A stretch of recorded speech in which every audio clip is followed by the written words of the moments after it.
An accomplished physician, a scholar of public health, and a colleague of mine at the Hoover Institution, Scott Atlas, on what we've learned about the virus and why the time has come to end the lockdown. Welcome, everyone, to another special Plague Time edition of Uncommon Knowledge with Peter Robinson. Scott, welcome. Thanks for making the time. Yeah, happy to be here. Speaking in early March, Dr. Anthony Fauci, director of the National Institute of Allergy and Infectious Diseases, quote, "The flu has a mortality rate of 0.1%. This, the COVID-19 virus, this has a mortality rate of 10 times that," close quote. Dr. Atlas, was Dr. Fauci correct? Well, no. I mean, at the time, there was very little known, to be fair.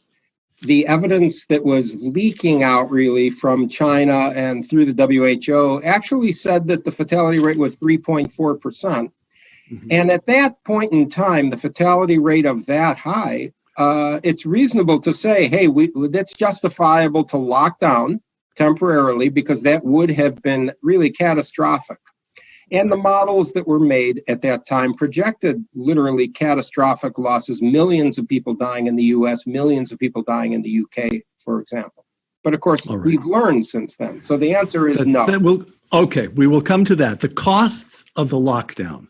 We've heard over and over and over again about the costs of the virus to us, but you have written lately about the costs of the lockdown. So let me ask you to take us through an article that you and your co-authors, John Burge, how's that pronounced? John Burge and Ralph Keeney published in The Hill in late May. From that article, quote, "Statistically, every 10 million to 24 million lost in U.S. incomes results in one additional death," close quote. How do you derive that? What does that mean? Yes, well, let me just acknowledge the fourth co-author, who is Alexander Lipton. I'm sorry. But in any event, what's happened is when you look at this kind of number, someone might say, well, where'd you get that? Well, these are data, these are numbers that are pretty established in the economics literature, in actuarial tables, and in a variety of other publications that are published. I just want to clarify, we did not do any sort of model or complex hypothetical projection. We looked at established sort of retrospective data that has been done that is empirical, that correlates loss of economic productivity, unemployment, and similarly the healthcare losses that we went through. All right. And is this work that's been done? I'm familiar with work. This is your field, not mine. So when I say I'm familiar, I have a layman's sort of glancing familiarity with work that's been done on the so-called deaths of despair, particularly in Appalachia, opioid deaths that's related to unemployment. People lose their jobs, the income departs from a town or a region, and alcoholism goes up, opioid abuse goes up, death rates of all kinds go up. That's the work? Well, actually, or does it go even farther back than that? Well, it's partly that, but really most of the stuff that we included in the true healthcare losses were listed in that piece, which are very, very limited list of things. But you're right, the unemployment itself leads to worsening health and loss of lives and life years, which is exactly the way economists really have to classify things. It's the life years that decrease life expectancy per se. It's not just direct healthcare. Somebody who dies at the age of 20 has lost more, according to the economist's calculations, than someone who dies at the age of 90. That's exactly more life years. Correct. Is that correct? All right. That's exactly right. And that's a very important part of this to understand. Right. Again, I'm quoting from that article. In addition to lives lost because of lost income, lives also are lost due to delayed or foregone health care. Explain that, Scott. Sure. And this is one of the really horrifying but underemphasized truths of the cost of the lockdown. As we said in the article, for instance, 650,000 Americans have cancer and undergo chemotherapy right now, currently. Half of them stop getting their chemotherapy. And that's just not, that's actually happened in the US during this so-called lockdown. Because they're scared of going into the hospital that they might get the COVID, or because the hospitals have shut down, or some combination of all of this?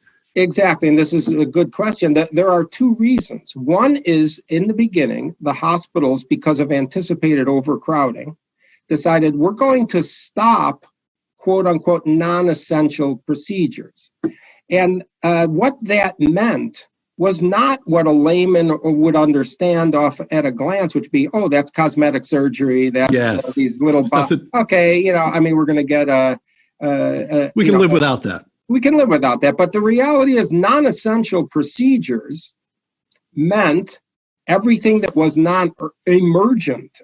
And so that means literally thousands of biopsies per week of potential cancers were not done. All scheduled hip replacements, knee replacements were not done. And all kinds of other things, including, for instance, we have something like, I forget the number of total number of cancer screenings, but 2/3 to 3/4 of cancer screenings were not done. May I make a little confession? I got an email from a medical facility that you and I both know, and where I go, and it said, you're due for a colonoscopy. I'm not especially happy to undergo a colonoscopy at any point, but I thought to myself, you know what? Just at this moment, I think I'll skip it.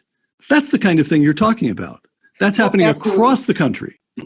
And the second part is what you had alluded to, which is the fear, because it turned out that even emergency care was not getting done. 40% of people who had an acute stroke, you basically have 0 to 6 hours from your symptoms to get into the hospital to get treated. Those 40% of them did not call the ambulance. That's out of fear. Same thing with heart attacks. 50% of people with heart attacks did not call the ambulance. And the most ironic of all was more than half of children did not go in for their vaccinations, which of course, the irony, sad irony, is that this is setting up yet another health catastrophe that we did actually quantify, because there are CDC data about lives lost when you don't have immunizations.